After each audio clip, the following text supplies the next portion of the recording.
ಓಂ ಗುರುಬ್ರಹ್ಮ ಗುರುರ್ವಿಷ್ಣು ಗುರುರ್ದೇವೋ ಮಹೇಶ್ವರಃ ಗುರು ಸಾಕ್ಷಾತ್ ಪರಬ್ರಹ್ಮ ತಸ್ಮೈ ಶ್ರೀ ಗುರವೇ ನಮಃ.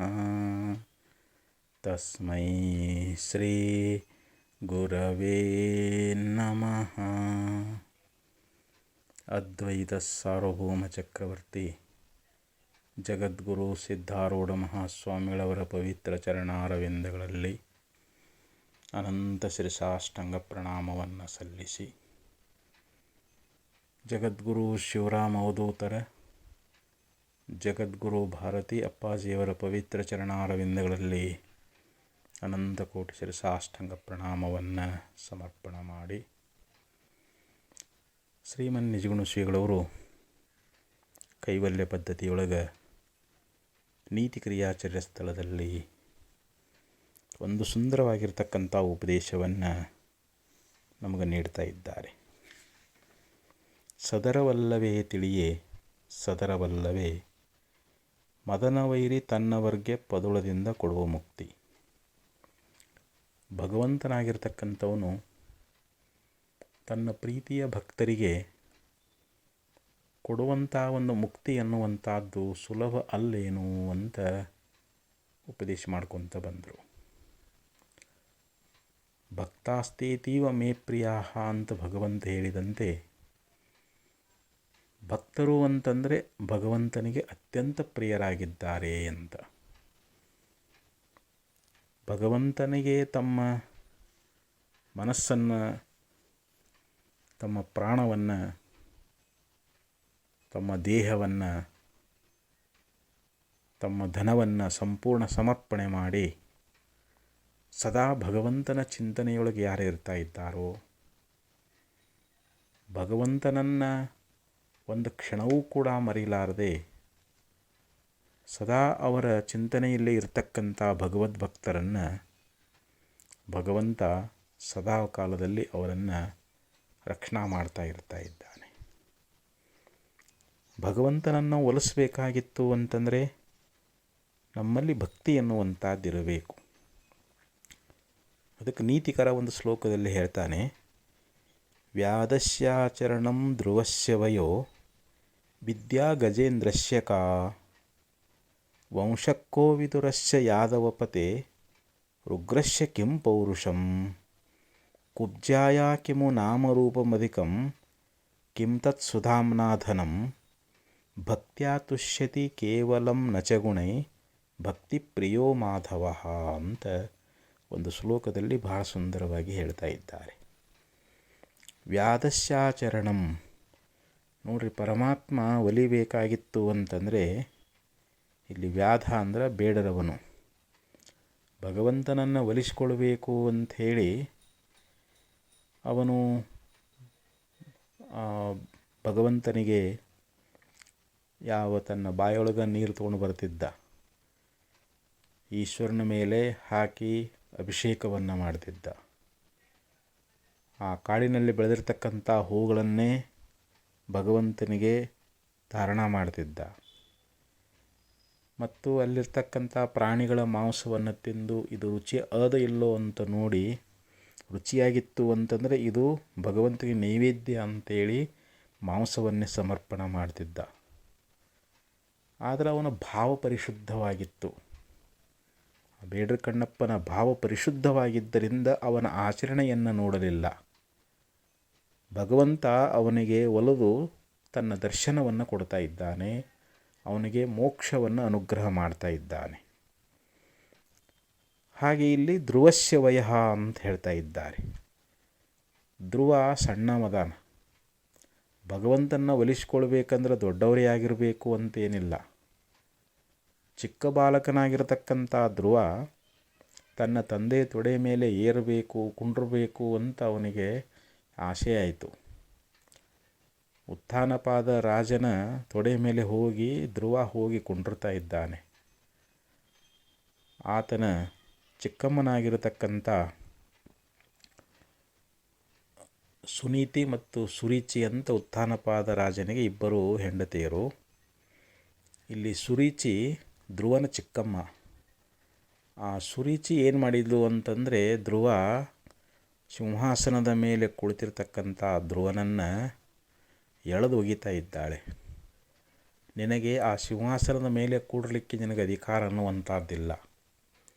ನೀನಲ್ಲಿ ಕೂಡಬೇಕಾಗಿತ್ತು ಅಂದರೆ ನನ್ನ ಗರ್ಭದಲ್ಲಿ ಹುಟ್ಟಿ ಬರಬೇಕಾಗಿತ್ತು ಅಂಥೇಳಿ ಧ್ರುವನನ್ನು ಕೆಳಗೆ ಇಳಿಸಿ ದೂಡಿದಾಗ ಧ್ರುವ ಅಳ್ಕೊಂತ ತಾಯಿ ಹತ್ತಿರ ಬಂದು ಕೇಳ್ತಾ ಇದ್ದಾನೆ, ಏನಮ್ಮ ನಾನು ತಂದೆ ತೊಡೆ ಮೇಲೆ ಕೂಡಿರಬಾರದೆ, ತಪ್ಪೇನಿದೆ ಅಂತ ತನ್ನ ತಾಯಿಯಾಗಿರ್ತಕ್ಕಂಥ ಸುನೀತಿಯನ್ನು ಕೇಳಿದಾಗ, ಹೌದಪ್ಪ ಮಗು, ನಾವು ಭಾಳ ಪುಣ್ಯ ಮಾಡಿರಬೇಕು, ಭಗವಂತನ ಕೃಪಾ ಪಡ್ಕೊಂಡಿರಬೇಕು, ಭಗವಂತನ ಆಶೀರ್ವಾದ ಅವನ ಅನುಗ್ರಹ ಇದ್ದರೆ ಮಾತ್ರ ನಮಗೆ ರಾಜ್ಯಭೋಗ ನಮಗೆ ದೊರಕ್ತಾ ಇದ್ದಾವೆ ಅಂದಾಗ, ಹಾಗಾದರೆ ನಾನು ತಪಸ್ಸನ್ನು ಮಾಡಿ ಭಗವಂತನನ್ನು ಒಲಿಸ್ಕೊಳ್ತಾ ಇದ್ದೀನಿ, ನನಗೆ ಆಜ್ಞೆಯನ್ನು ಕೊಡು ಅಂತ ಕೇಳಿದ.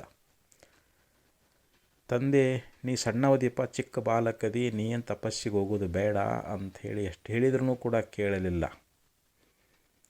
ಮನೆಯನ್ನು ತೊರೆದು ಕಾಡರಣ್ಯಕ್ಕೆ ಹೋಗ್ತಾ ಇದ್ದಾನೆ. ನಾರದ ಮುನಿಗಳಿಂದ ನಾರಾಯಣ ಮಂತ್ರೋಪದೇಶವನ್ನು ಪಡೆದು ಘೋರವಾಗಿರತಕ್ಕಂಥ ತಪಸ್ಸನ್ನು ಮಾಡ್ತಾ ಇದ್ದಾನೆ. ಶ್ರೀಮನ್ನಾರಾಯಣ ಆ ಧ್ರುವನ ತಪಸ್ಸಿಗೆ ಮೆಚ್ತಾ ಇದ್ದಾನೆ. ಅಂದರೆ ಭಗವಂತ ನಮಗೆ ದರ್ಶನ ಕೊಡಬೇಕಾದ್ರೆ ಅವನಿಂದ ನಾವು ಸುಖ ಪಡಿಬೇಕಾಗಿತ್ತು ಅಂತಂದರೆ ನಮ್ಮ ವಯಸ್ಸನ್ನು ನೋಡೋದಿಲ್ಲ. ಧ್ರುವ ಚಿಕ್ಕ ಬಾಲಕನಾಗಿದ್ದರೂ ಕೂಡ ಅವನಿಗೆ ದರ್ಶನವನ್ನು ಕೊಟ್ಟು ಅವನಿಗೆ ರಾಜ್ಯ ಪ್ರಾಪ್ತಿಯಾಗುವಂತೆ ಆ ಒಂದು ಸಿಂಹಾಸನಕ್ಕೆ ಪೀಠಾಧಿಪತಿಯಾಗುವಂತೆ ಅವನಿಗೆ ಆಶೀರ್ವಾದವನ್ನು ಮಾಡ್ತಾ ಇದ್ದಾನೆ. ಅದಕ್ಕೆ ಧ್ರುವಸ್ಯ ವಯಃ ವಿದ್ಯಾ ಗಜೇಂದ್ರಸ್ಯ ಕಾ.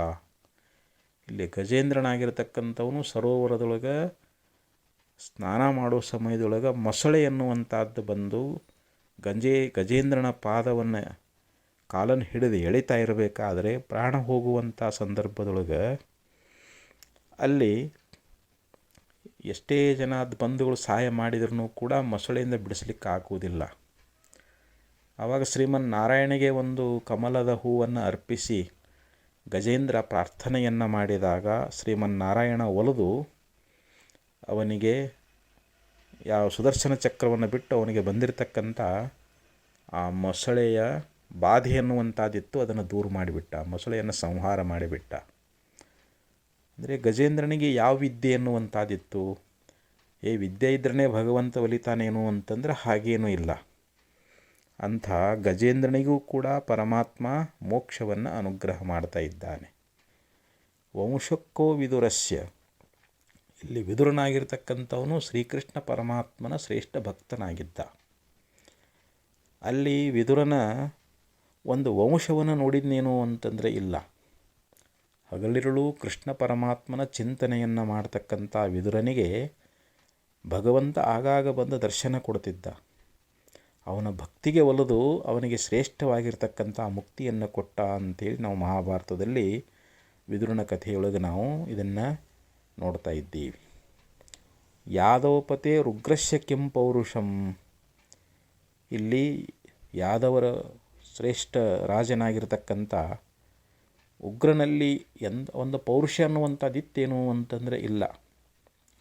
ಅವನು ಅಬಲನಾಗಿದ್ರೂ ಅವನು ಶಕ್ತಿನಾಗಿದ್ರೂ ಕೂಡ ಭಗವಂತ ಅಂಥ ಉಗ್ರನಿಗೆ ಒಲಿತಾ ಇದ್ದಾನೆ, ಅವನಿಗೆ ಆಶೀರ್ವಾದವನ್ನು ಮಾಡ್ತಾ ಇದ್ದಾನೆ. ಕುಬ್ಜಾಯ ಕಿಮು ನಾಮರೂಪಮಧಿಕಂ. ಇಲ್ಲಿ ಕುಬ್ಜೆಯಾಗಿರ್ತಕ್ಕಂಥವಳು ಯಾವ ಕಂಸನಿಗೆ ಒಂದು ಶ್ರೀಗಂಧ ತೈಲಗಳನ್ನು ಒಯ್ದು ಸಮರ್ಪಣೆ ಮಾಡ್ತಿರ್ತಾಳೆ. ಯಾವಾಗ ದ್ವಾರಕಾಕ ಬಲರಾಮ ಮತ್ತು ಶ್ರೀಕೃಷ್ಣ ಪರಮಾತ್ಮ ಬಂದ ಸಮಯದೊಳಗೆ ರಾಜಬೀದಿಯೊಳಗೆ ಆ ಕುಬ್ಜೆಯ ದರ್ಶನ ಅನ್ನುವಂಥದ್ದಾಗ್ತದೆ. ಆಕೆಯು ಅಂಗವಿಕಲರಾಗಿರ್ತಾಳೆ, ಕುರೂಪಿಯಾಗಿರ್ತಾ ಇದ್ದಾಳೆ. ಆವಾಗ ಕೃಷ್ಣ ಪರಮಾತ್ಮ ನಿನ್ನಲ್ಲಿರ್ತಕ್ಕಂಥ ಶ್ರೀಗಂಧವನ್ನು ನನಗೆ ಕೊಟ್ಟರೆ ನಿನಗೆ ಒಳ್ಳೆಯ ಸೌಂದರ್ಯವನ್ನು ಕರುಣಾ ಮಾಡ್ತೀನಿ ಅಂಥೇಳಿ ಆಕೆಯ ಭಕ್ತಿಗೆ ಮೆಚ್ಚಿ ಪರಮಾತ್ಮ ಏನು ಮಾಡಿದ ಅಂತಂದರೆ ಅವಳಿಂದ ಶ್ರೀಗಂಧಾದಿಗಳನ್ನು ಪಡ್ಕೊಂಡು ಆಕೆಗೆ ದಿವ್ಯ ಶರೀರವನ್ನು ಕೊಡ್ತಾ ಇದ್ದಾನೆ. ಪರಮಾತ್ಮ ಸುಂದರವಾಗಿರ್ತಕ್ಕಂಥ ಒಂದು ಶರೀರ ಅನ್ನುವಂಥದ್ದನ್ನು ಕುಬ್ಜೆಗೆ ಅನುಗ್ರಹ ಮಾಡ್ತಾ ಇದ್ದಾನೆ. ಅಂದರೆ ಆ ಕುಬ್ಜೆಗಿರ್ತಕ್ಕಂಥ ಒಂದು ಅಂಕುಡೊಂಕಾದ ಶರೀರವನ್ನು ನೋಡಿದ್ನೇನೋ ಅಂತಂದರೆ ಪರಮಾತ್ಮ ಇಲ್ಲ. ಅವಳಲ್ಲಿರ್ತಕ್ಕಂಥ ಒಂದು ಭಕ್ತಿಗೆ ಪರಮಾತ್ಮ ಮೆಚ್ಚಿ ಏನು ಮಾಡಿಬಿಟ್ಟ, ಸುಂದರವಾಗಿರ್ತಕ್ಕಂಥ ಶರೀರವನ್ನು ಕೊಟ್ಟ ಅಂಥೇಳಿ ನಾವು ಶ್ರೀಕೃಷ್ಣನ ಒಂದು ಕಥೆಯೊಳಗೆ ಈ ಉದಾಹರಣೆ ಎನ್ನುವಂಥದ್ದನ್ನು ನೋಡ್ತಾ ಇದ್ದೀವಿ. ತತ್ ಸುಧಾಮ್ನಾಧನಂ, ಇನ್ನು ಭಕ್ತ ಸುಧಾಮನಾಗಿರ್ತಕ್ಕಂಥವನು, ಅವನಲ್ಲಿ ಸಂಪತ್ತಿದ್ದಿಲ್ಲ, ಭಾಳ ಬಡತನ. ಮನೆಯೊಳಗೆ ಮಕ್ಕಳು ಹೆಂಡತಿ ಉಪವಾಸ ಇದ್ದರು, ಹರಿದ ಬಟ್ಟೆಗಳನ್ನೇ ಉಡ್ತಾ ಇದ್ದರು. ಭಿಕ್ಷಕ್ಕೆ 5 ಮನೆ ಭಿಕ್ಷಕ್ಕೆ ಹೋದಾಗ ಅದು ಭಿಕ್ಷೆ ಬಂದರೆ ಎಲ್ಲರಿಗೂ ಊಟ, ಭಿಕ್ಷೆ ಸಿಗಲಿಲ್ಲ ಅಂದರೆ ಉಪವಾಸ ಇರ್ತಾ ಇದ್ದರು. ಅಂಥ ದರಿದ್ರನಾಗಿರ್ತಕ್ಕಂಥ, ಬಹಳ ಬಡತನದೊಳಗೆ ಬರೀ ಕಷ್ಟವನ್ನೇ ಅನುಭವಿಸ್ತಕ್ಕಂಥ ಯಾವ ಸುಧಾಮನಿಗೆ ಶ್ರೀಕೃಷ್ಣ ಪರಮಾತ್ಮ ಏನು ಮಾಡಿದ ಅಂತಂದರೆ, ಯಾಕೆಂದರೆ ಸುಧಾಮ ಮತ್ತು ಕೃಷ್ಣ ಪರಮಾತ್ಮ ಸಾಂದೀಪ ಮುನಿಗಳ ಗುರುಗಳಲ್ಲಿ ಅವರು ಅಧ್ಯಯನವನ್ನು ಮಾಡಿದ್ದರು, ಬಾಲ್ಯ ಸ್ನೇಹಿತರಾಗಿದ್ದರು. ಆದರೆ ಕೃಷ್ಣ ಪರಮಾತ್ಮ ಒಬ್ಬ ರಾಜ್ಯದ ಒಡೆಯನಾದ, ಕೃಷ್ಣ ಪರಮಾತ್ಮ ಮಹಾರಾಜನಾದ. ಆದರೆ ಇವನು ಬ್ರಾಹ್ಮಣನಾಗಿರತಕ್ಕಂಥ ಸುಧಾಮ ಮಾತ್ರ ಬಡತನದೊಳಗನ ಭಿಕ್ಷಾ ಮಾಡಿ ಜೀವನವನ್ನು ಮಾಡ್ತಿದ್ದ. ಆದರೆ ಇಲ್ಲಿ ಕೃಷ್ಣನ ಭಕ್ತನೂ ಕೂಡ ಆಗಿದ್ದ. ದ್ವಾರಕಾಧೀಶನಾಗಿರ್ತಕ್ಕಂಥ ಶ್ರೀಕೃಷ್ಣ ಪರಮಾತ್ಮನ ಭಕ್ತನೂ ಕೂಡ ಆಗಿದ್ದ. ಯಾರು? ಈ ಸುಧಾಮನಾಗಿರ್ತಕ್ಕಂಥವನು. ಅಂಥ ಯಾವ ಸುಧಾಮ ದ್ವಾರಕಾಧೀಶನ ದರ್ಶನಕ್ಕೆ ಬಂದಾಗ ಅವನು ತಂದಿರತಕ್ಕಂಥ ಒಂದು ಹಿಡಿ ಅವಲಕ್ಕಿಯನ್ನು ಸೇವನ ಮಾಡಿ ಅವನಿಗೆ ಕುಬೇರನ ಐಶ್ವರ್ಯವನ್ನೇ ಅವನಿಗೆ ಅನುಗ್ರಹ ಮಾಡಿದ. ಅವನ ದಾರಿದ್ರ್ಯ ಅನ್ನುವಂಥದ್ದು ಸಂಪೂರ್ಣ ಹೊರಟು ಹೋಯಿತು. ಅವನ ಗುಡಿಸಲ ಅನ್ನುವಂಥದ್ದು, ಮುರುಕಲ ಮನೆ ಅನ್ನುವಂಥದ್ದು ಸುಂದರವಾಗಿರ್ತಕ್ಕಂಥ ಅರಮನೆ ಆಗಿಬಿಡ್ತು. ಪರಮಾತ್ಮನ ಕೃಪೆಯಿಂದ ಅವನಿಗೆ ಎಲ್ಲ ಐಶ್ವರ್ಯಗಳು ಪ್ರಾಪ್ತವಾಗುವಂಥವುಗಳಾದವು. ಅದಕ್ಕಿಲ್ಲಿ ಹೇಳ್ತಾರೆ, ಭಕ್ತ್ಯಾ ತುಷ್ಯತಿ ಕೇವಲಂ ನಚಗುಣೈ ಭಕ್ತಿ ಪ್ರಿಯೋ ಮಾಧವ. ನಮ್ಮೊಳಗೆ ಭಕ್ತಿ ಇತ್ತು ಅಂತಂದ್ರೆ ಭಗವಂತ ಭಾಳ ಸಂತೋಷ ಪಡ್ತಾ ಇದ್ದಾನೆ. ನಮ್ಮಲ್ಲಿರ್ತಕ್ಕಂಥ ಗುಣಗಳನ್ನು ನೋಡೋದಿಲ್ಲ, ಜಾತಿ ವರ್ಣಗಳನ್ನು ನೋಡೋದಿಲ್ಲ, ನಮ್ಮ ವಯಸ್ಸನ್ನು ನೋಡೋದಿಲ್ಲ. ಕೇವಲ ನಮ್ಮ ಹೃದಯದೊಳಗೆ ನಿರ್ಮಲವಾಗಿರ್ತಕ್ಕಂಥ ಪರಿಶುದ್ಧವಾಗಿರ್ತಕ್ಕಂಥ ಒಂದು ಭಕ್ತಿ ಎನ್ನುವಂಥದ್ದಿತ್ತು ಅಂತಂದರೆ ಆ ಭಕ್ತಿಗೆ ಪರಮಾತ್ಮ ಒಲಿತಾ ಇದ್ದಾನೆ. ಅದಕ್ಕೆ ಭಕ್ತಿ ಪ್ರಿಯೋ ಮಾಧವ. ಮಾಧವ ಅಂತಂದರೆ ಇಲ್ಲಿ ಶ್ರೀಮನ್ನಾರಾಯಣ ಅಥವಾ ಶ್ರೀಕೃಷ್ಣ ಆಗಲಿ, ಭಗವಂತ ನಮಗೆ ಒಲಿಬೇಕಾಗಿತ್ತು ಅಂತಂದರೆ, ಪರಮಾತ್ಮ ಶಿವ ನಮಗೆ ಒಲಿಬೇಕಾಗಿತ್ತು ಅಂತಂದರೆ ನಮ್ಮ ಹೃದಯದೊಳಗೆ ಕೇವಲ ಭಕ್ತಿ ಒಂದನ್ನು ನಾವು ಮಾಡಿದರೆ ಸಾಕು. ಆ ಭಕ್ತಿ ಇತ್ತು ಅಂತಂದರೆ ಪರಮಾತ್ಮ ನಮಗೆ ಒಲಿದು ಸಾಮೀಪ್ಯ, ಸಾರೂಪ್ಯ, ಸಾಯುಜ್ಯ, ಸಾಲುಕ್ಯ ಅನ್ನುವಂಥ ಚತುರ್ವಿಧ ಮೋಕ್ಷಗಳನ್ನು ಭಗವಂತ ನಮಗೆ ಕೃಪೆ ಎನ್ನುವಂಥದ್ದನ್ನು ಮಾಡ್ತಾ ಇದ್ದಾನೆ. ಶ್ರೀಮನ್ ನಿಜಗುಣ ಶ್ರೀಗಳವರು ಇವತ್ತಿನ ನುಡಿಯೊಳಗೆ ಹೇಳ್ತಾ ಇದ್ದಾರೆ, ಕಲ್ಲಿಲಿಟ್ಟು ಕಾಲಿಲೊದೆದು ಬಿಲ್ಲಿನಲ್ಲಿ ಪೈದು ಬಿಟ್ಟಿಯಲ್ಲಿ ನಡೆಸಿದವರ ಅಂದದಲ್ಲಿ ಹರನಿರಿಸಿದನಾಗಿ ಅಂತ ಈ ನುಡಿಯೊಳಗೆ ಬಹಳ ಸುಂದರವಾಗಿ ಹೇಳ್ತಾ ಇದ್ದಾರೆ. ಅಂದರೆ ಪರಮಾತ್ಮ ತನ್ನ ಭಕ್ತರಿಗೆ ಯಾವ ರೀತಿ ಮೋಕ್ಷವನ್ನು ಅನುಗ್ರಹ ಮಾಡ್ತಾ ಇದ್ದಾನೆ. ಇಲ್ಲಿ ಭಕ್ತರಾಗಿರ್ತಕ್ಕಂಥವರು ಪರಮಾತ್ಮನನ್ನು ಹೇಗೆ ಅವನನ್ನು ಪೂಜಿಸಿದರು, ಅವನ ಧ್ಯಾನವನ್ನು ಮಾಡಿದರು, ಶ್ರೇಷ್ಠ ಭಕ್ತಿಯನ್ನು ಮಾಡಿದರು ಅನ್ನುವಂಥ ಹಲವು ಭಕ್ತರ ಉದಾಹರಣೆಗಳನ್ನು ಈ ನುಡಿಯೊಳಗೆ ಹೇಳ್ತಾ ಇದ್ದಾರೆ. ಕಲ್ಲಿಲಿಟ್ಟು ಅಂತ ಹೇಳಿದ್ರು ಇಲ್ಲಿ. ಅಂದರೆ ಪೂರ್ವಕಾಲದೊಳಗೆ ಚೋಳ ದೇಶದೊಳಗೆ ಸಾಂಖ್ಯತೊಂಡ ಅನ್ನುವಂಥ ಒಬ್ಬ ಭಕ್ತನಿದ್ದ. ಅವನು ಪ್ರತಿ ದಿವಸ ಗೋವುಗಳನ್ನು ಮೇಯಿಸೋ ಸಲುವಾಗಿ ಏನು ಮಾಡ್ತಿದ್ದ ಅಂತಂದ್ರೆ ಅರಣ್ಯಕ್ಕೆ ಹೋಗ್ತಿದ್ದ. ಅವನಿಗೆ ಪೂರ್ವಜನ್ಮದ ಒಂದು ಸುಕೃತ, ಏನೋ ಹಿಂದಿನ ಜನ್ಮದ ಒಂದು ಸಂಸ್ಕಾರ ಬಲದಿಂದ ಆ ಒಂದು ಅರಣ್ಯದೊಳಗೆ ಅಲ್ಲಿ ಒಂದು ಶಿವಲಿಂಗ ಅನ್ನುವಂಥದ್ದು ಆ ಅರಣ್ಯದೊಳಗೆ ಅವನಿಗೆ ಕಾಣಿಸ್ತವ. ನೋಡಿದಲ್ಲಿ ಅದನ್ನು ನೋಡಿದ ಕೂಡಲೇ ಅವನಿಗೆ ಅದೇನೋ ಪೂರ್ವಾರ್ಜಿತ ಪುಣ್ಯದ ಫಲದಿಂದ ಅವನಿಗೆ ಭಗವಂತನನ್ನು ನಾನು ಪೂಜಾ ಮಾಡಬೇಕು ಅನ್ನುವಂಥ ಒಂದು ಇಚ್ಛೆ ಅನ್ನುವಂಥದ್ದು ಅವನಲ್ಲಿ ಉಂಟಾಯಿತು. ಆ ಶಿವಲಿಂಗದ ಮುಂದೆ ನಿಂತುಕೊಂಡು ಪರಮಾತ್ಮನನ್ನು ಕುರಿತು ಪ್ರಾರ್ಥನೆಯನ್ನು ಮಾಡ್ತಾ ಇದ್ದಾನೆ. ಹೇ ಪರಮಾತ್ಮ, ನಾನು ನಿನ್ನನ್ನು ಪ್ರತಿ ದಿವಸ ಪೂಜಿಸ್ತಾ ಇದ್ದೀನಿ. ಹೆಂಗೆ ಪೂಜಿಸ್ತಿದ್ದೀನಿ ಅಂತಂದರೆ ನನಗೇನು ಯಾವ ಮಂತ್ರಗಳು ಬರೋಂಗಿಲ್ಲ, ಯಾವುದೇ ರೀತಿಯಾಗಿರ್ತಕ್ಕಂಥ ವೈದಿಕ ವಿಧಾನಗಳು ನನಗೆ ಗೊತ್ತಿಲ್ಲ. ಏನೋ ನಿನ್ನಲ್ಲಿ ಭಕ್ತಿ ಮಾಡಬೇಕು ಅಂತ ಅನಿಸ್ಯದ. ನನಗೆ ಯಾವುದೇ ಪತ್ರೆ ಪುಷ್ಪ ಧೂಪ ದೀಪ ನೈವೇದ್ಯ ಇವು ಯಾವುದರಿಂದಲೂ ನನಗೆ ಪೂಜಿಸಲಿಕ್ಕೆ ನನ್ನಿಂದ ಆಗೋದಿಲ್ಲ. ಆದರೂ ಕೂಡ ನಾನು ನಿನ್ನನ್ನು ಪೂಜೆ ಅನ್ನುವಂಥದ್ದನ್ನು ಮಾಡ್ತೀನಿ ಅಂಥೇಳಿ ಆವಾಗ ಅವನು ಮನಸ್ಸಿನಾಗ ಏನು ಸಂಕಲ್ಪ ಮಾಡಿಕೊಂಡ ಅಂತಂದ್ರೆ, ಒಂದಿಷ್ಟು ಕಲ್ಲುಗಳು ದಿವಸ ಒಂದು 100 ಕಲ್ಲುಗಳನ್ನು ತರ್ತಿದ್ದ. ಒಂದು 100 ಕಲ್ಲುಗಳನ್ನ ಆಯ್ದುಕೊಂಡು ಬಂದು ಆ ಶಿವಲಿಂಗಕ್ಕೆ ಹೊಡಿತಾ ಇದ್ದ. ಬಹಳ ಭಕ್ತಿಯಿಂದ ಪರಮಾತ್ಮನಿಗೆ ಕಲ್ಲುಗಳನ್ನು ಹೊಡೆದು ಪೂಜಾ ಮಾಡ್ತಿದ್ದ. ಹೀಗೆ ಎಷ್ಟೋ ದಿವಸಗಳ ಪರ್ಯಂತರವಾಗಿ ಪರಮಾತ್ಮನನ್ನು ಕಲ್ಲುಗಳನ್ನು ಆಯ್ಕೊಂಡು ಬಂದು ಪರಮಾತ್ಮನಿಗೆ ಹೊಡೆದು ಈ ರೀತಿ ಪೂಜೆ ಎನ್ನುವಂಥದ್ದನ್ನು ಮಾಡಲಿಕ್ಕೆ ಪ್ರಾರಂಭ ಮಾಡಿದ. ಅಷ್ಟಕ್ಕೆ ಪರಮಾತ್ಮನಿಗೆ ಸಂತುಷ್ಟನಾಗಬೇಕು ಅಂಥೇಳಿ ಈ ರೀತಿಯನ್ನು ಪೂಜೆ ಮಾಡ್ಕೊತ ಬಂದಿದ್ದ. ಒಂದು ದಿವಸ ಏನು ಮಾಡಿದ ಅಂತಂದ್ರೆ, ಅವನಿಗೆ ಹೋಗಲಿಕ್ಕೆ ಗೋವುಗಳನ್ನು ಕಾಯ್ಕೊಂಡು ಬರೋಕ್ಕೆ ಹೋಗೋಕ್ಕಾಗಲಿಲ್ಲ. ಒಂದು ದಿವಸ ತಪ್ಪಿ ಹೋಯಿತು. ಆದರೆ ಅವತ್ತು ಊಟವನ್ನೇ ಮಾಡಲಿಲ್ಲ. ಮರುದಿವಸ ಗೋವುಗಳನ್ನು ಹೊಡ್ಕೊಂಡು ಹೋದ. ನಿನ್ನೆಯೂ 100 ಇವತ್ತಿನ 100 200 ಕಲ್ಲುಗಳಿಂದ ಪರಮಾತ್ಮನ ಪೂಜಿಸಬೇಕು ಅಂಥೇಳಿ 200 ಕಲ್ಲುಗಳನ್ನು ಆಯ್ದುಕೊಂಡು ಬಂದು ಆ ಪರಮಾತ್ಮನಿಗೆ ಒಂದೊಂದೇ ಕಲ್ಲು ಹೊಡಿಲಿಕ್ಕತ್ತಿದ. ಆವತ್ತಿನ ದಿವಸ ಅದು ಪೂಜಾ ಅಂತೂ ನೆರವೇರಿತು. ಹಿಂಗೆ ಈ ರೀತಿ ಪರಮಾತ್ಮನಿಗೆ ಅವನು ಭಕ್ತಿಯಿಂದ ಏನು ಪೂಜಾ ಮಾಡ್ತಿದ್ದ. ಭಗವಂತ ಅಂದುಕೊಂಡ, ಇವನು ಭಕ್ತಿಯನ್ನು ಸ್ವಲ್ಪ ಪರೀಕ್ಷೆ ಮಾಡಬೇಕು, ಇವನಿಗೆ ಯಾವ ಕಲ್ಲುಗಳು ಸಿಗಲಾರ್ದಂಗೆ ಮಾಡಬೇಕು ಅಂಥೇಳಿ ಪರಮಾತ್ಮ ಪರೀಕ್ಷೆ ಎನ್ನುವಂಥದ್ದನ್ನು ಮಾಡ್ತಾ ಇದ್ದಾನೆ. ಅವ ಬಂದ ಕಲ್ಲು ಹುಡುಕ್ತಾ ಇದ್ದಾನೆ. ಎಲ್ಲಿ ಹೋದ್ರೂ ಕೂಡ ಒಂದು ಕಲ್ಲು ಸಿಗಬಲ್ಲದು. ಪರಮಾತ್ಮನಿಗೆ ಪೂಜಾ ಅನ್ನುವಂಥದ್ದು ಆಗಲಿಲ್ಲವಲ್ಲ. ಇವತ್ತು ಯಾವ ಕಲ್ಲುಗಳು ಸಿಗಲಿಲ್ಲ ಅಂತಂದರೆ, ಪರಮಾತ್ಮನ ಪೂಜೆ ಆಗಿಲ್ಲ ಅಂತಂದರೆ ಇವತ್ತು ಊಟನೂ ಮಾಡೋದು ಬೇಡ, ನೀರನ್ನು ಕುಡಿಯೋದು ಬೇಡ ಅಂತ ಉಪವಾಸ ಉಳ್ಕೊಂಡ. ಮರುದಿವ್ಸನೂ ಬಂದು ಎಲ್ಲ ಕಡೆಯಲ್ಲಿ ಕಲ್ಲುಗಳನ್ನು ಹುಡುಕ್ತಾ ಇದ್ದಾನೆ.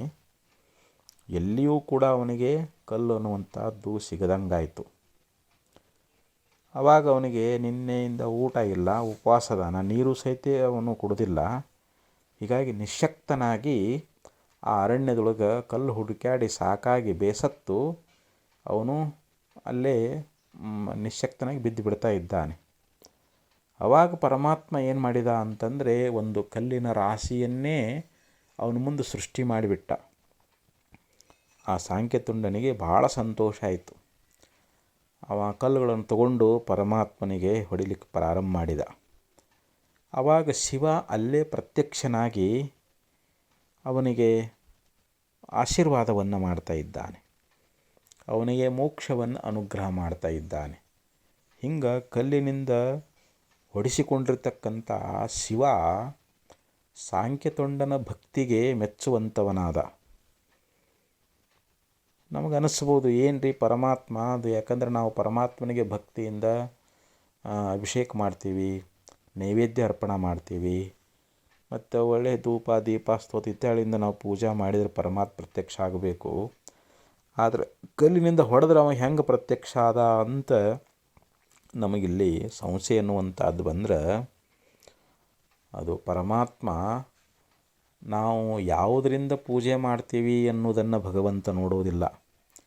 ಏನು ನಾವು ಕಲ್ಲಿನಿಂದ ಪೂಜಿಸ್ತೇವೋ ಅಥವಾ ಪುಷ್ಪಗಳಿಂದ ಪೂಜಿಸ್ತೇವೋ ಅಥವಾ ನೈವೇದ್ಯದಿಂದ ಪೂಜಿಸ್ತೇವೋ ಅನ್ನೋದು ಇದು ಭಗವಂತನಿಗೆ ಅದರ ಭಾವನೆ ಅನ್ನುವಂಥದ್ದಿರೋದಿಲ್ಲ. ನಮ್ಮ ಹೃದಯದಲ್ಲಿರ್ತಕ್ಕಂಥ ಪ್ರೇಮ ಅನ್ನುವಂಥದ್ದೇನದ, ಆ ಪ್ರೇಮಕ್ಕೆ ಭಗವಂತ ಒಲಿತಾ ಇದ್ದಾನೆ.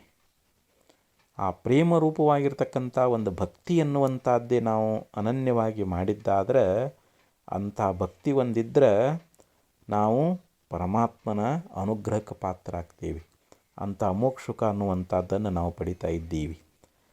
ಅದಕ್ಕೆ ಇಲ್ಲಿ ಒಂದು ದೀಪ ನೈವೇದ್ಯ ಇವು ಯಾವುದನ್ನು ಪರಮಾತ್ಮ ನಮಗೆ ಮುಖ್ಯವಾಗಿ ನೋಡೋದಿಲ್ಲ. ನಮ್ಮ ಹೃದಯದೊಳಗೆ ಶುದ್ಧವಾದ ಪವಿತ್ರವಾಗಿರತಕ್ಕಂಥ ಭಕ್ತಿ ಎನ್ನುವಂಥದ್ದು ಐತಿ ಇಲ್ಲೋ ಅಂತ ಅದನ್ನು ಮಾತ್ರ ನೋಡ್ತಾ ಇದ್ದಾನೆ. ಅದಕ್ಕೆ ಇಲ್ಲಿ ಶ್ರೀಮನ್ ನಿಜಗುಣಶಿವ ಏನು ಹೇಳಿದರು, ಕಲ್ಲಿಲಿಟ್ಟು ಅಂತ ಹೇಳಿದರು. ಅಂದರೆ ಕಲ್ಲಿನಿಂದ ಯಾವ ಪೂಜೆಯನ್ನು ಮಾಡಿರ್ತಕ್ಕಂಥ ಸಾಂಖ್ಯತೊಂಡನಿಗೆ ಪರಮಾತ್ಮ ಶ್ರೇಷ್ಠವಾಗಿರ್ತಕ್ಕಂಥ ಮೋಕ್ಷ ಸುಖವನ್ನು ಅನುಗ್ರಹ ಮಾಡಿದ ಅಂತ ಹೀಗೆ ಉದಾಹರಣೆ ಅನ್ನುವಂಥದ್ದು ಬರ್ತದೆ. ಹಾಗೆ ಕಾಲಿಲೊದೆದು ಅಂದರೆ ಕಾಲಿನಿಂದ ಒದ್ದಿರ್ತಕ್ಕಂಥ ಭಕ್ತನಿಗೂ ಕೂಡ ಪರಮಾತ್ಮ ಗಣಪದವಿಯನ್ನು ಕೊಟ್ಟಿದ್ದಾನೆ ಅಂತ ಒಂದು ಉದಾಹರಣೆ ಅನ್ನುವಂಥದ್ದನ್ನು ಇಲ್ಲಿ ನಿಜಗುಣ ಶ್ರೀಗಳವರು ಪ್ರಸ್ತುತಪಡಿಸ್ತಾ ಇದ್ದಾರೆ.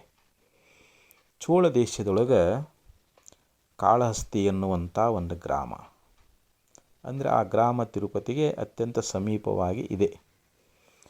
ಆ ಕಾಳಹಸ್ತಿಯೊಳಗೆ ಅರಣ್ಯದೊಳಗೆ ಶಿವ ಏನು ಮಾಡಿದ ಅಂತಂದರೆ, ಕೈಲಾಸದಿಂದ ಬಂದು ಅಲ್ಲಿ ನೆಲೆಸಿದ್ದಾನೆ ಅಂಥೇಳಿ ಕಾಳಹಸ್ತಿ ಪುರಾಣದೊಳಗೆ ಅಲ್ಲಿ ಹೇಳಿದ್ದಾರೆ.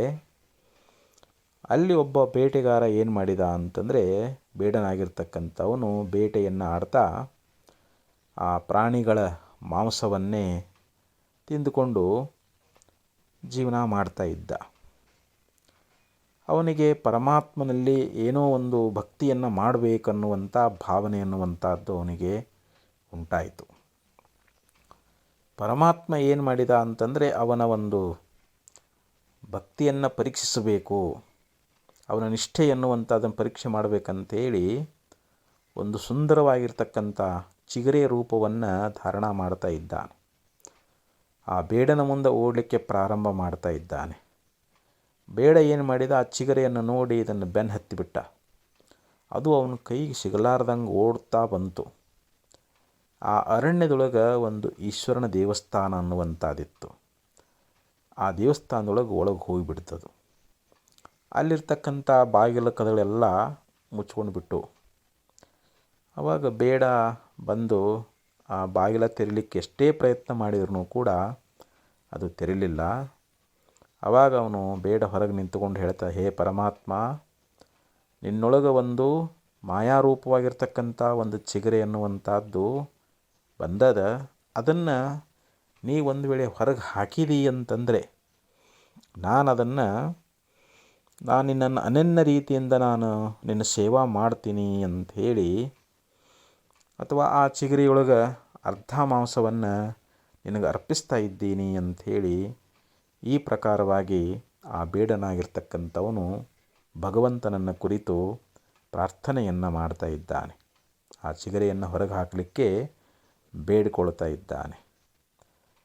ಆವಾಗ ಪರಮಾತ್ಮ ಏನು ಮಾಡಿದ ಅಂತಂದರೆ, ಆ ಚಿಗರೆಯನ್ನು ಹೊರಗೆ ಹಾಕಿದ. ಬೇಡ ಅದನ್ನು ಹೊಡೆದು ಏನು ಮಾಡಿದ, ಅದರಲ್ಲಿರ್ತಕ್ಕಂಥ ಅರ್ಧ ಮಾಂಸವನ್ನು ಕಟ್ಟಿಗೆಯಿಂದ ಬೇಯಿಸಿ ಒಂದು ಆಲದ ಎಲೆ ತಗೊಂಡು ಅಲ್ಲಿ ಹೋಗಿ ಪರಮಾತ್ಮನ ಮುಂದೆ ಇಡ್ತಾ ಇದ್ದಾನೆ. ಲಿಂಗದ ಮುಂದಿಟ್ಟುಕೊಂಡು, ಹೇ ಪರಮಾತ್ಮ, ನಾನು ನಿನಗೆ ಭಾಷೆ ಕೊಟ್ಟಂತೆ ಆ ಚಿಗರಿಯ ಅರ್ಧ ಭಾಗವನ್ನು ಬೇಯಿಸಿ ಇದನ್ನು ಕೊಟ್ಟಿದ್ದೀನಿ, ಇದನ್ನು ನೀನು ಸ್ವೀಕಾರ ಮಾಡು ಅಂಥೇಳಿ ಆ ಶಿವಲಿಂಗದ ಮುಂದೆ ಇಟ್ಟು ಪ್ರಾರ್ಥನೆಯನ್ನು ಮಾಡ್ತಾ ಇದ್ದಾನೆ, ಬೇಡಿಕೊಳ್ತಾ ಇದ್ದಾನೆ. ಇದನ್ನು ಆವಾಗ ಪರಮಾತ್ಮ ಏನು ಮಾಡಿಬಿಟ್ಟ, ಆವಾಗ ಅವನ ಎದುರುಗಡೆ ಆ ಮಾಂಸವನ್ನು ತಿನ್ನುವ ಹಾಗೆ ಅವನ ಕಣ್ಣಿಗೆ ಕಾಣಿಸ್ತಾ ಇದ್ದಾನೆ. ಇದನ್ನು ನೋಡಿ ಬೇಡರ ಕಣ್ಣಪ್ಪಿಗೆ ಭಾಳ ಸಂತೋಷ ಅನ್ನುವಂಥದ್ದಾಯಿತು. ಇನ್ನು ಮೇಲೆ ಪರಮಾತ್ಮನನ್ನು ನಾನು ಒಲಿಸ್ಕೊಳ್ಬೇಕು ಅಂಥೇಳಿ ಆವಾಗ ಅವನು ಆ ಅರಣ್ಯದೊಳಗೆ ಅಲ್ಲೇ ಇದ್ದುಕೊಂಡು ಪ್ರಾಣಿಗಳನ್ನು ಬೇಟೆಯಾಡಲಿಕ್ಕೆ ಪ್ರಾರಂಭ ಮಾಡ್ತಾ ಇದ್ದಾನೆ. ಈ ಅರಣ್ಯದಲ್ಲಿರ್ತಕ್ಕಂಥ ಪರಮಾತ್ಮನಿಗೆ ಇಲ್ಲಿ ಇವನಿಗೆ ಆಹಾರವನ್ನು ಯಾರು ತಂದು ಕೊಡ್ತಾ ಇದ್ದಾರೆ? ಇವನು ಆಹಾರ ಇಲ್ಲದೆ ತುಂಬ ಬಡವನಾಗಿದ್ದಾನ. ಹೇ ಪರಮಾತ್ಮ, ನಾನು ನಿನಗೆ ಹೊಟ್ಟೆ ತುಂಬುವಷ್ಟು ಆಹಾರವನ್ನು ನಿನಗೆ ತಂದು ಒದಗಿಸ್ತೀನಿ ಅಂಥೇಳಿ ಬೇಟೆಯಾಡಿ ಪ್ರತಿ ದಿವಸ ಆ ಮಾಂಸವನ್ನು ಪರಮಾತ್ಮನಿಗೆ ತಂದು ಅರ್ಪಣೆ ಮಾಡ್ತಾ ಇರ್ತಾನೆ. ಅದಕ್ಕೆ ಆಚಾರ್ಯರು ಕೂಡ ಈ ಬೇಡರ ಕಣ್ಣಪ್ಪನ ಭಕ್ತಿಯನ್ನು ಹೇಗೆ ಮಾಡಿದ ಅನ್ನೋದ್ರ ಬಗ್ಗೆ ಒಂದು ಶ್ಲೋಕದಲ್ಲಿ ಭಾಳ ಸುಂದರವಾಗಿ ಉಪದೇಶ ಅನ್ನುವಂಥದ್ದನ್ನು ಮಾಡ್ತಾ ಇದ್ದಾರೆ. ಮಾರ್ಗಾವಸ್ಥಿತ ಪಾದುಕಾ ಪಶುಪತೆ ಅಂಗಶ್ಯ ಕೂರ್ಚಾಯತೆ ಗಂಡೂಷಾಂಬು ನಿಷೇವನಂ ಪುರುರಿಪೋ ದಿವ್ಯಾಭಿಷೇಕಾಯತೆ ಕಿಂಚಿದ್ ಭಕ್ಷಿತ ಶೇಷಮಾಂಸ ಕವಲಂ ದಿವ್ಯೋಪಹಾರಾಯತೆ ಭಕ್ತಿ ಕಿಂನ ಕರೋತಿ ವನಚರೋ ಭಕ್ತಾವತಂಸಾಯತೆ ಅಂತ ಒಂದು ಶ್ಲೋಕದಲ್ಲಿ ಭಾಳ ಸುಂದರವಾಗಿ ಆಚಾರ್ಯರು ಹೇಳ್ತಾ ಇದ್ದಾರೆ. ಅಂದರೆ ಆ ಅರಣ್ಯದಲ್ಲಿರ್ತಕ್ಕಂಥ ಯಾವ ಸುಗಂಧಭರಿತವಾಗಿರ್ತಕ್ಕಂಥ ಹೂಗಳನ್ನು ತನ್ನ ತಲೆಯೊಳಗೆ ಇಟ್ಕೊಂಡು ಬರ್ತಿದ್ದ, ತನ್ನ ಬಾಯಿಯೊಳಗೆ ಉತ್ತಮವಾದ ನೀರನ್ನು ಬಾಯಿಯೊಳಗೆ ಇಟ್ಕೊಂಡು ಬರ್ತಿದ್ದ. ಪರಮಾತ್ಮನಿಗೆ ಅಭಿಷೇಕ ಮಾಡಬೇಕಂತೇಳಿ ಬಾಯಿಯೊಳಗೆ ತಂದಿರತಕ್ಕಂಥ ನೀರನ್ನು ಆ ಈಶ್ವರಲಿಂಗದ ಮೇಲೆ ಹಾಕ್ತಿದ್ದ. ತನ್ನ ತಲೆಯನ್ನು ಜಾಡಿಸಿ ಹೂಗಳನ್ನೇ ಪರಮಾತ್ಮನಿಗೆ ಧಾರಣ ಮಾಡ್ತಿದ್ದ. ಅಲ್ಲಿರ್ತಕ್ಕಂಥ ಪ್ರಾಣಿಗಳನ್ನು ಬೇಟೆಯಾಡಿ ಸ್ವಲ್ಪ ತಿಂದು ಅದು ರುಚಿ ಐತೋ ಇಲ್ಲೋ ಅಂಥೇಳಿ, ರುಚಿಯಾಗಿತ್ತು ಅಂತಂದ್ರೆ ಇದು ನಮ್ಮಪ್ಪನಿಗೆ ಯೋಗ್ಯ ಆಗ್ತದ ಅಂಥೇಳಿ ಅದನ್ನು ಬೇರೆ ತೆಗೆದಿಟ್ಟು ಅವ ಆ ಬೇಡರ ಕಣ್ಣಪ್ಪ ಏನು ಮಾಡ್ತಿದ್ದ, ಈ ರೀತಿ ದೇವ್ರ ಮುಂದೆ ಹೂಗಳನ್ನು ಏರಿಸ್ತಾ ಆ ಮಾಂಸದ ನೈವೇದ್ಯವನ್ನು ಅರ್ಪಿಸ್ತಾ ಹಿಂಗೆ ಪರಮಾತ್ಮನಿಗೆ ಭಕ್ತಿಯಿಂದ ಸೇವೆ ಎನ್ನುವಂಥದ್ದನ್ನು ಮಾಡ್ತಾ ಇದ್ದ. ತನ್ನ ತಲೆಯಲ್ಲಿರ್ತಕ್ಕಂಥ ಹೂಗಳು ಆ ಈಶ್ವರಲಿಂಗದ ಮೇಲೆ ಬಿದ್ದಾಗ ಪರಮಾತ್ಮ ನನ್ನ ಮೇಲೆ ಒಳ್ಳೆ ಸುಗಂಧ ಪುಷ್ಪವಾಗಿರ್ತಕ್ಕಂಥ ಹೂಗಳನ್ನು ಏರಿಸಿನಲ್ಲ ಅಂಥೇಳಿ ಅವನಿಗೆ ಭಾಳ ಸಂತೋಷ ಅನ್ನುವಂಥದ್ದಾಗ್ತಿತ್ತು. ತನ್ನ ಯಾವ ಚಪ್ಪಲಿ ಕಾಲೊಳಗೆ ಹಾಕ್ಕೊಂಡಿರ್ತಿದ್ನಲ್ಲ ಅದನ್ನೇ ಅವ ಅಲ್ಲಿರ್ತಕ್ಕಂಥ ಇದರಿಂದ ಒರೆಸ್ತಿದ್ದ. ಅದು ಪರಮಾತ್ಮನಿಗೆ ಭಾಳ ತುರ ಇಟ್ಟಂಗೆ ಆಗ್ತಿತ್ತು. ಆ ಬಾಯೊಳಗಿರ್ತಕ್ಕಂಥ ನೀರನ್ನು ಸುರಿಸಿದಾಗ ಆವಾಗದು ಏನಾಗ್ತಿತ್ತು, ಪರಮಾತ್ಮನಿಗೆ ಓಹೋ ನನಗೆ ಅಭಿಷೇಕ ಮಾಡಿದ ಅಂಥೇಳಿ ಪರಮಾತ್ಮ ಈ ರೀತಿ ಭಾವಿಸ್ಕೊಳ್ತಿದ್ದ. ಅಲ್ಲಿ ಎಂಜಲು ಮಾಡಿರ್ತಕ್ಕಂಥ ಯಾವ ಮಾಂಸ ಅನ್ನುವಂಥದ್ದು ಅವನಿಗೆ ಪಂಚಪಕ್ವಾನದಂತೆ ಅತ್ಯಂತ ರುಚಿಯಾಗಿ ಕಾಣಿಸ್ತಾ ಇತ್ತು ಅಂಥೇಳಿಲ್ಲಿ ಕಿಂಚಿತ್ ಭಕ್ಷಿತ ಶೇಷ ಮಾಂಸ ಕವಲಂ ದಿವ್ಯೋಪಹಾರಾಯತೆ ಅಂತ ಆಚಾರ್ಯರು ಈ ಶ್ಲೋಕದಲ್ಲಿ ಹೇಳ್ತಾ ಇದ್ದಾರೆ. ಅಂಥ ಅರಣ್ಯದಲ್ಲಿರ್ತಕ್ಕಂಥ ಬೇಡನೂ ಕೂಡ ಶ್ರೇಷ್ಠವಾಗಿರ್ತಕ್ಕಂಥ ಭಕ್ತ ಅನಿಸಿಕೊಂಡ. ಒಮ್ಮೆ ಪ್ರಸಂಗ ಹಿಂಗಾಗ್ತದೆ. ಈ ಬೇಡ್ರಪ್ಪ ಕಣ್ಣಪ್ಪನ ಭಕ್ತಿ ಎನ್ನುವಂಥದ್ದನ್ನು ಪರೀಕ್ಷೆ ಮಾಡಬೇಕು ಅಂಥೇಳಿ ಅವಾಗ ಅವನು ಪರಮಾತ್ಮ ಕಾಯ್ತಾ ಇದ್ದ.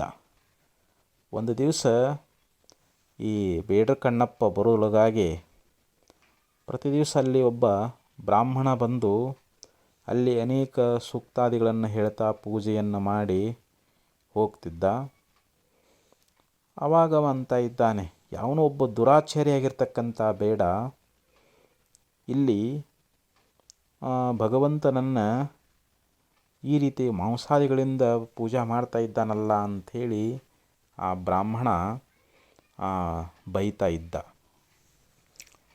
ಆ ಬ್ರಾಹ್ಮಣ ಈ ಬೇಟೆಗಾರ ಬಂದು ಪರಮಾತ್ಮನ ಮುಂದೆ ಮಾಂಸದ ನೈವೇದ್ಯವನ್ನು ಇಡ್ತಾ ಇದ್ದಾನಲ್ಲ ಅಂಥೇಳಿ ಕುಪಿತನಾಗಿ ಅವನು ಆ ದೇವಾಲಯಕ್ಕೆ ಬೀಗವನ್ನು ಹಾಕ್ಕೊಂಡು ಹೋಗಿಬಿಟ್ಟ. ಬೇಡ್ರ ಕಣ್ಣಪ್ಪ ಯಥಾ ರೀತಿಯಿಂದ ಬಂದು ನೋಡ್ತಾನೆ, ಆ ದೇವಸ್ಥಾನದ ಬೀಗ ಹಾಕಿತ್ತು.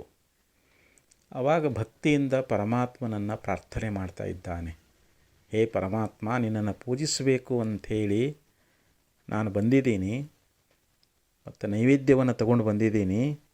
ಪರಮಾತ್ಮ ನೀನು ಆದಷ್ಟು ಬೇಗ ಈ ಬಾಗಿಲು ತೆಗೆಯುವಂತೆ ಆಶೀರ್ವಾದ ಮಾಡಬೇಕು ಅಂಥೇಳಿ ಪ್ರಾರ್ಥನೆ ಮಾಡಿಕೊಂಡಾಗ ಅವಾಗಲ್ಲಿ ಬಾಗಿಲ ಓಪನ್ ಆಗ್ತದೆ, ತೆಗಿತದೆ. ಅವಾಗಲ್ಲಿ ಹೋಗ್ತಾ ಇದ್ದಾನೆ ಬೇಡರ ಕಣ್ಣಪ್ಪ ಪರಮಾತ್ಮನ ಮುಂದೆ ತಾನು ತಂದಿರತಕ್ಕಂಥ ಮಾಂಸವನ್ನು ಇಟ್ಟು ಭಕ್ತಿಯಿಂದ ಪ್ರಾರ್ಥನೆ ಮಾಡ್ತಾ ಇದ್ದಾನೆ.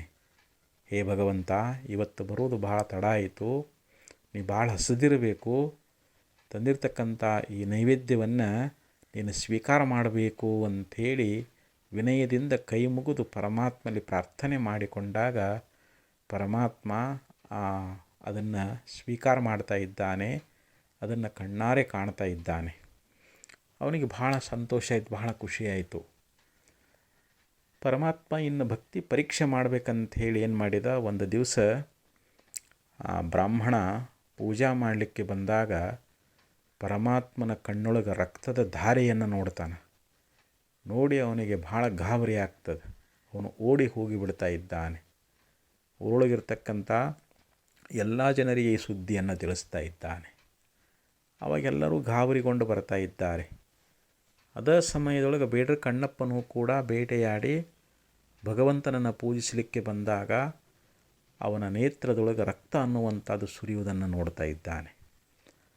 ಅದಕ್ಕೆ ಮಾರ್ಗಾವಸ್ಥಿತ ಪಾದಕ ಪಶುಪತಿ ರಂಗಸ್ಯ ಕೂರ್ಚಾಯತೆ ಅಂಥೇಳಿ ಆಚಾರ್ಯ ಹೇಳಿದಂತೆ ಅವಾಗ ಅವ ಏನು ಮಾಡಿದ ಅಂತಂದ್ರೆ, ಪರಮಾತ್ಮನ ಕಣ್ಣೊಳಗೆ ರಕ್ತ ಬರಾಕತ್ತದ ಅಂತಂದ್ರೆ ನನ್ನ ಒಂದು ಕಣ್ಣನ್ನು ಭಗವಂತನಿಗೆ ಅರ್ಪಿಸಬೇಕು.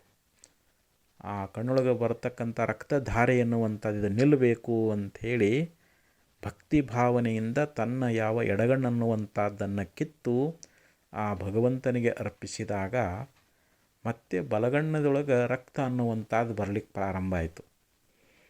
ಅವಾಗ ಕಣ್ಣಪ್ಪ ವಿಚಾರ ಮಾಡ್ತಾನೆ, ಇನ್ನೂ ಒಂದು ಕಣ್ಣದ ಕಿತ್ತು ಮತ್ತು ಬೇರೆ ಎಲ್ಲಾದರೂ ಹಚ್ಚಿದರೆ ಹೇಗೆ ಅಂಥೇಳಿ ತನ್ನ ಯಾವ ಕಾಲೊಳು ಪಾದರಕ್ಷೆ ಹಾಕ್ಕೊಂಡಿದ್ನಲ್ಲ ಅದನ್ನು ಗುರ್ತು ಹಿಡಿತಾ ಇದ್ದಾನೆ. ಅದಕ್ಕೆ ಮಾರ್ಗಾವಸ್ಥಿತ ಪಾದುಕ ಪಶುಪತಿ, ನಡೆದು ಸೌದು ಹೋಗಿರ್ತಕ್ಕಂಥ ಆ ಪಾದರಕ್ಷೆಯ ಒಂದು ತುದಿಯಿಂದ ಆ ಕಣ್ಣಿಗೆ ಗುರ್ತಿಟ್ಟು ಮತ್ತೊಂದು ಕಣ್ಣನ್ನು ಕಿತ್ತು ಅಲ್ಲಿ ಶಿವನಿಗೆ ಅರ್ಪಿಸಿದಾಗ ಶಿವ ಪ್ರಸನ್ನನಾಗ್ತಾ ಇದ್ದಾನೆ.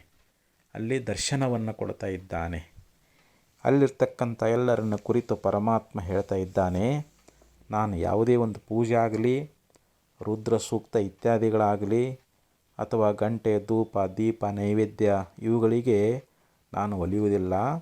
ಈ ಕಣ್ಣಪ್ಪನಂಥ ಒಂದು ಭಕ್ತಿ ಎನ್ನುವಂಥದ್ದನ್ನು ಯಾರು ಮಾಡ್ತಾ ಇದ್ದಾರೆ ಅಂದರೆ ಪರಿಶುದ್ಧವಾದ ನಿರ್ಮಲವಾಗಿರತಕ್ಕಂಥ ಭಾವದಿಂದ ಕೂಡಿಕೊಂಡು ಈ ಕಣ್ಣಪ್ಪನ ಹಾಗೆ ಯಾರು ಈ ಲೋಕದೊಳಗೆ ಪೂಜಾ ಮಾಡ್ತಾ ಇದ್ದಾರೋ ಅವರಿಗೆ ನಾನು ವಿಶೇಷವಾಗಿ ಕೃಪಾ ಮಾಡ್ತಾ ಇದ್ದೀನಿ ಅಂಥೇಳಿ ಹೀಗೆ ಇಲ್ಲಿ ಪರಮಾತ್ಮ ಆ ಬೇಡರ ಕಣ್ಣಪ್ಪನಿಗೆ ಎರಡೂ ನೇತ್ರಗಳನ್ನು ನೀಡ್ತಾ ಇದ್ದಾನೆ. ಹಾಗೂ ಅವನಿಗೆ ಕೈಲಾಸದೊಳಗೆ ತನ್ನ ಸನ್ನಿಧಿಯೊಳಗೆ ಪುಷ್ಪಕ ವಿಮಾನದೊಳಗೆ ಕರ್ಕೊಂಡು ಹೋಗಿ ಅವನಿಗೆ ಶ್ರೇಷ್ಠವಾಗಿರ್ತಕ್ಕಂಥ ಮೋಕ್ಷವನ್ನು ಕೊಡ್ತಾ ಇದ್ದಾನೆ ಅಂಥೇಳಿ ಹಿಂಗೆ ಪುರಾಣದೊಳಗೆ ಒಂದು ಉದಾಹರಣೆ ಎನ್ನುವಂಥದ್ದು ಬರ್ತದೆ. ಅದಕ್ಕೆ ಇಲ್ಲಿ ನಾವು ಅತ್ಯಂತ ಪ್ರೇಮ ಲಕ್ಷಣಾತ್ಮಕವಾಗಿರ್ತಕ್ಕಂಥ ಭಕ್ತಿಯಿಂದ ಪರಮಾತ್ಮನನ್ನು ನಾವು ಧ್ಯಾನಿಸಿದ್ದಾದರೆ, ಪೂಜಿಸಿದ್ದಾದರೆ, ಅವನನ್ನು ನಾವು ಭಜಿಸಿದ್ದಾದರೆ ಅಂಥ ನಿರ್ಮಲವಾದ ಭಕ್ತಿಗೆ ಪರಮಾತ್ಮ ಒಲಿತಾನೆ ಹೊರತು ನಾವು ಬೇರೆ ಯಾವುದೇ ಆಡಂಬರಗಳಿಗೆ ಭಗವಂತನ ಕೃಪಾ ಆಗ್ತದೇನು ಅಂತಂದ್ರೆ ಆಗುವುದಿಲ್ಲ.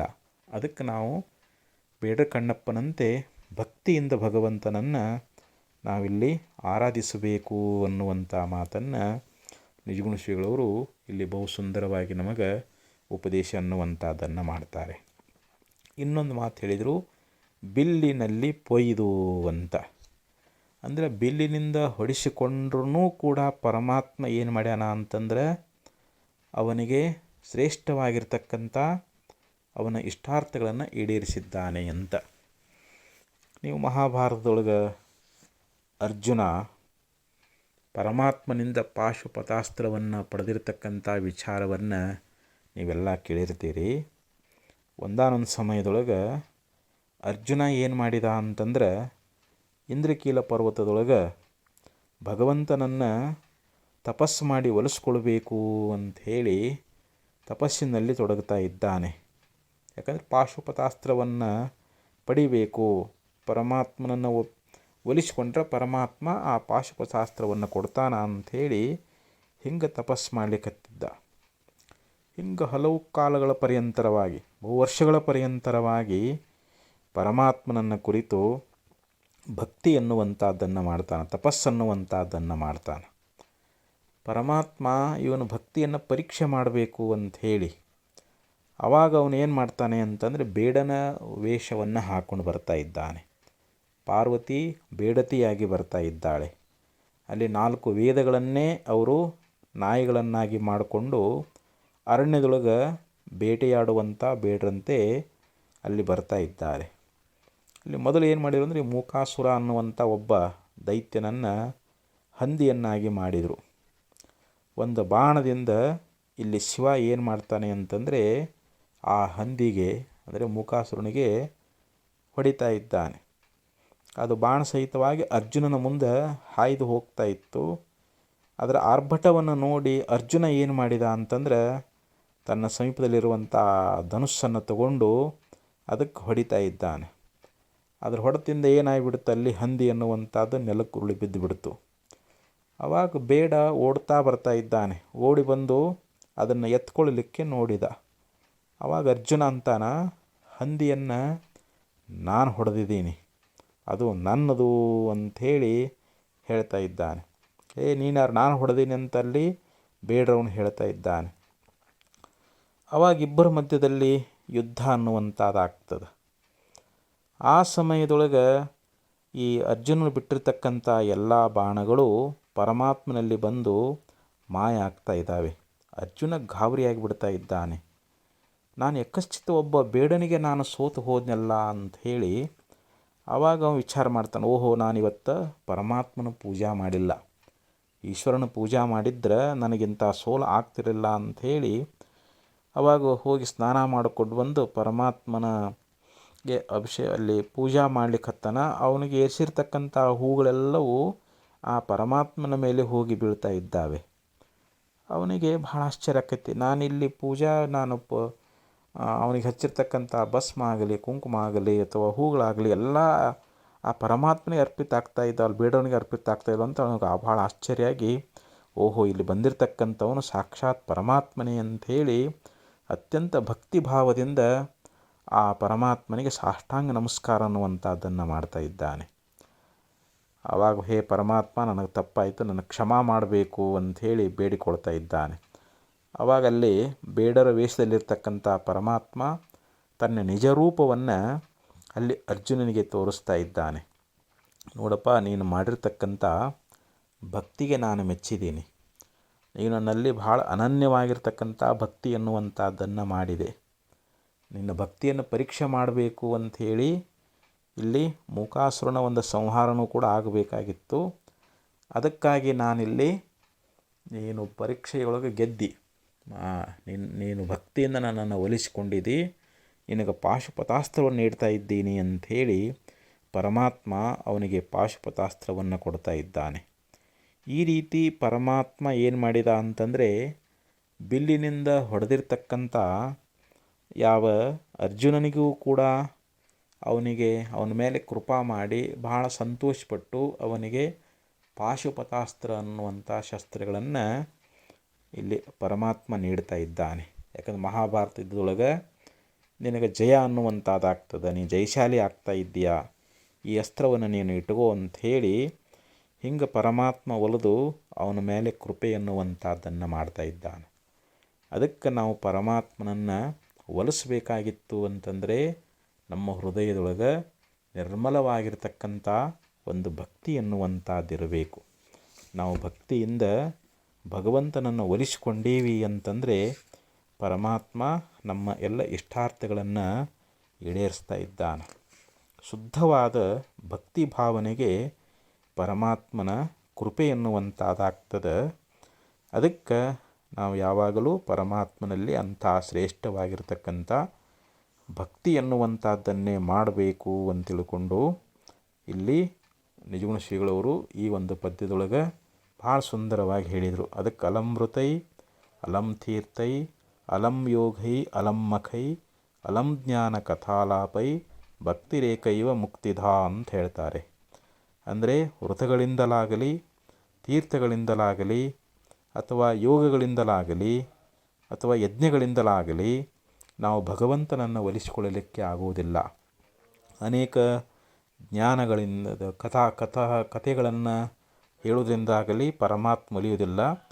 ಭಕ್ತಿರೇಕೈವ ಮುಕ್ತಿಧ ಅಂತ ಹೇಳ್ತಾರೆ. ಒಂದು ನಿರ್ಮಲವಾಗಿರ್ತಕ್ಕಂಥ ಭಕ್ತಿ ಎನ್ನುವಂಥದ್ದಿತ್ತು ಅಂತಂದರೆ ಅಂಥ ಭಕ್ತಿಗೆ ಭಗವಂತ ಒಲಿತಾನೆ ಅಂಥೇಳಿ ಅನೇಕ ಉದಾಹರಣೆಗಳನ್ನು ಕೊಟ್ಟು ಶ್ರೀಮನ್ ನಿಜಗುಣ ಶ್ರೀಗಳವರು ನಮಗಿಲ್ಲಿ ಉಪದೇಶ ಅನ್ನುವಂಥದ್ದನ್ನು ಮಾಡಿದ್ದಾರೆ.